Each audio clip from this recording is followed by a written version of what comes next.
inches later.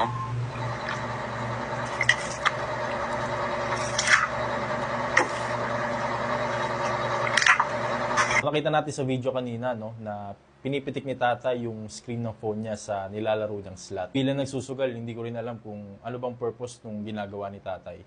Pero feeling ko, isa yung ritual para makakuha siya ng panalo dun sa nilalaro niya. Kita ko dun sa comment section na pinagtatawanan si tatay kasi sabi nila mahirap na nga daw siya, nagawa pa niyang magsugal. Oo, tama nga naman, mahirap na nga si tatay, di ba? Pero bakit pa siya naglalaro? Sabihin na lang natin na baka kulang yung pambayad ni tatay sa tubig or kuryente or baka pangkain nila. Tapos nakikita niya sa mga influencer na grabe sila manalo and nagbabakasakali si tatay na siya rin naman ang pumaldo.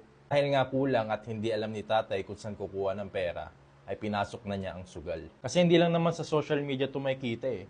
Sa national television meron na eh. Kasi di natin alam na subconsciously, napoprogram na sa utak natin na hindi ito masama. Huwag po natin i-underestimate ang power ng influence. And I hope magawa na sana ito ng aksyon kasi lalong lumulubog yung mga mahihirap dito sa atin. Na imbis na bigyan ng marangal at magandang trabaho, ay sinisisi pa dahil pinasok nila ang sugal. Kaya ikaw sa nakakapanood nito, huwag mo na yan suportahan. Dahil dumadami na rin ngayon ang mga natututong magnakaw para lang may pantaya. At ang mga kabataang hindi na tinuloy ang pag-aaral dahil nalulung na sa sugal. Isa ka man sa mga nagpapalaganap nito, tigil mo na yan. Kung may kakilala ka rin na nalulung na tulad ko, share mo na tong video, baka ito na yung makatulong sa kanya. O nga pala si Darren, dating nalulong, ngayon tutulong. And follow me for more gambling stories and recovery advice.